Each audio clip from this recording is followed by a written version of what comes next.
Good Saturday morning, YouTube pipe community. Back at it as usual. Sun coming up, coffee going down. I do got a lot of stuff to talk about again today. Couple things before I forget.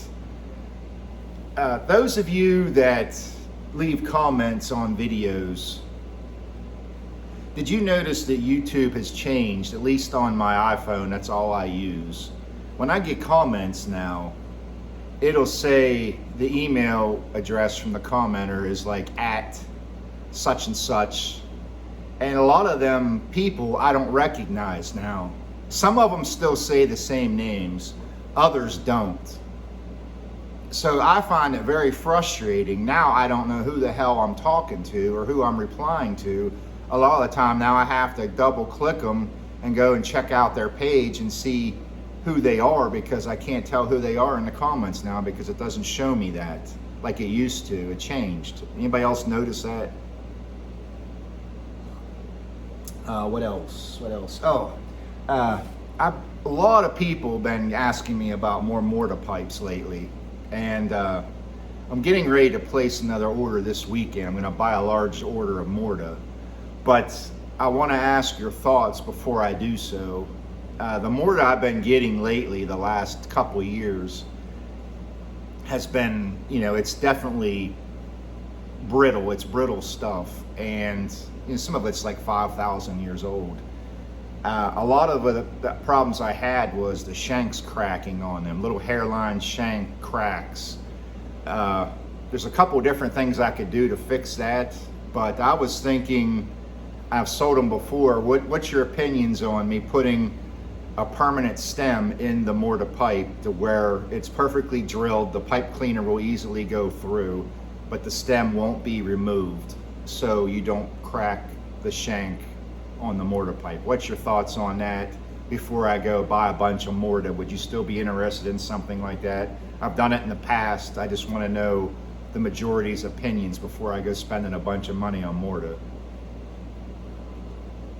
I got some things in the mail this week. I revisited the H.H. Bowl, Kentucky, as you know, there a couple weeks ago, and I smoked the whole tin. And this is how you do it, guys. That you new guys that are trying to build your cellars up. Obviously, when you can afford to, of course. I purchased 10 more tins of the H.H. Bowl, Kentucky. And yeah, January of 2022. So it has a little bit of age on it anyway. February of 2022. So it has a little bit of age, not like the one I just cracked, but that's how you build your cellar, guys. When you can afford to, obviously, like these 10 tins, I might crack one in the next couple weeks and then just set it and forget it the rest and just leave them in your cellar. If you're tight on income, you don't have a bunch of money, start out with a bunch of bulk blends. Buy tins when you can, set them aside, and smoke bulk blends. Go to Boswell's, buy some Gallifin Hogarth or some Cornell and Deal or LJ Peretti or Watch City Cigar. Buy some bulk stuff to slowly build your cellar up that way. That's how I did it many years ago. I got that out of the way. I was telling a couple guys this past week I had cracked a carton of the Rinpoche Perique cigars and the Picayune. I know this stuff was very strong. I smoked one and then the other a few hours later, and it wasn't getting much flavor for me, so I made the huge mistake to rip the filter off the cigar of the Picayune, however you pronounce it. I ripped the filter off, and let me tell you, woo, doggy. And mind you, that's all the bigger they are. They're just the size of a cigarette, basically.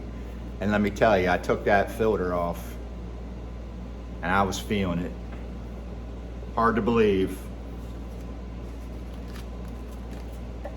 What else we got? So I'm going to do a review on one of these Pipe Force blends today.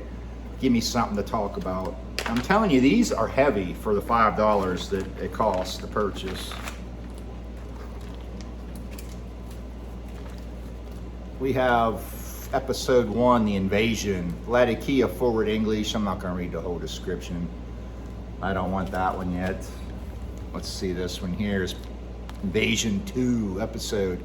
Mellow, sweet, bright red Virginia, Stowe, Virginia, exceptional base Latakia, Kentucky, Katerina. Leave that one aside for now. Episode 3, Stowe Red, Virginia, sweet, tangy, woody foundation. The hardy rustica leaf has been hot pressed. Dark Fire, Kentucky, mesquite spice. Oh, no, that one sounds delicious. Episode 4, a light Oriental English. We're gonna put that one aside. There are so many English Orientals out there. Episode 5, hot press, ready rubbed rustica, stoves, barbecue tangy. Apparently this is the one, episode 6. A wood tangy mixture of select Virginia leaf with stove Caterini, adding dark berry and spice, Dark Fire, Kentucky, St. James Perique. Notes, earthy notes, pepper, light smokiness. We're gonna give this one a crack first.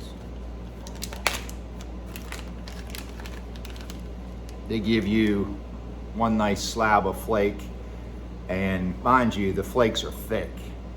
Look at it!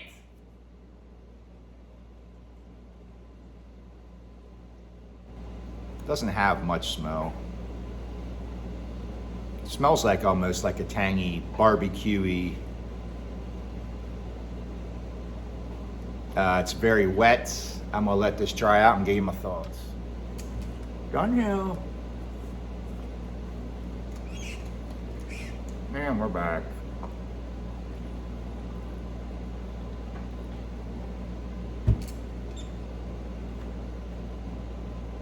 I knew from the descriptions that they sounded fantastic. I knew deep in my heart when I bought them they were going to be trash.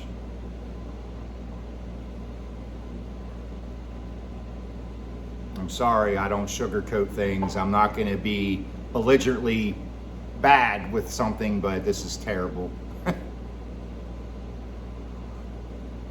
I first started smoking it in my 1965 Group 3 Dunhill, Prince shape.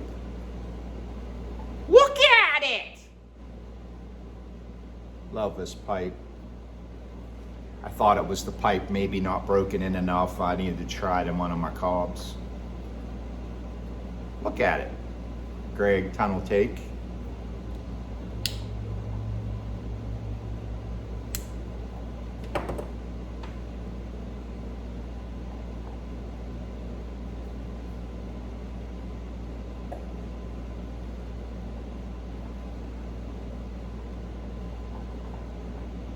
Just nothing there. Just a bunch of, I'm trying not to be mean, just a bunch of garbage. I mean, all I get is a chemical taste, burning my tongue. They seriously need to get with some blender out there and try and come up with something halfway decent that the crowds like. I mean, because they are such a huge importer for us.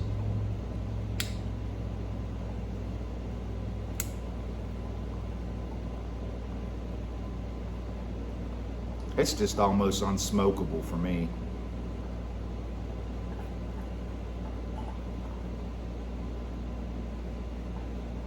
Obviously, I'm going to try them all, and I'm going to try it again. And I got the whole bag airing out. That's going to sit there and dry. It'll probably be drying all day.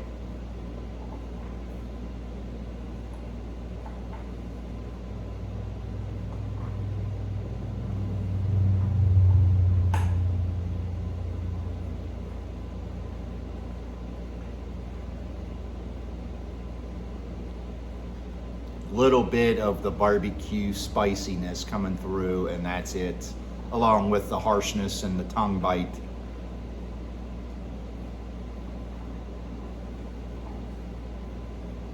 That's about all I got to say about that. Typical disappointment. I've kind of figured it would be.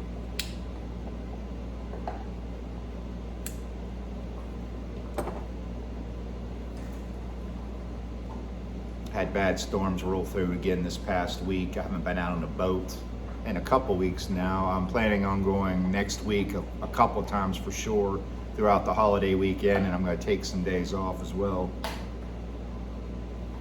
But this year I'm planning on going all the way through October, so I still have plenty of time left. That's when the fishing gets better anyway. You had any of these Strike Force blends? Leave your comments below. The description sounds fantastic.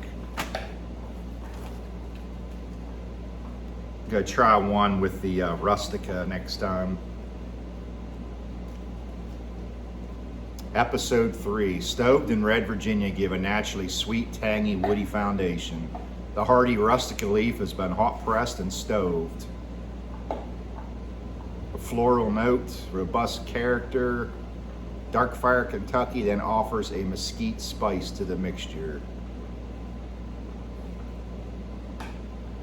Pipe Force series celebrates pipe smoking by showing innovation isn't a thing of the past. There are still frontiers to explore. You better keep on exploring. I'm gonna stop. I'm done being bad.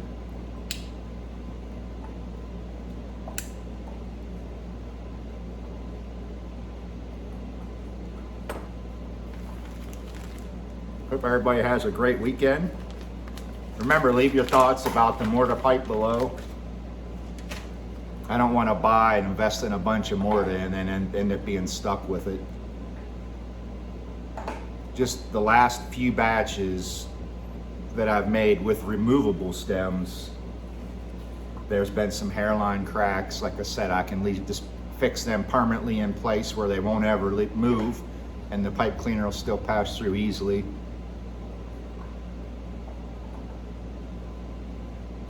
There's other things you can do. You can put rods in them and you can put bands on them and all. I don't want to get into all that time and hassle. So that's going to be what it is if anybody's interested.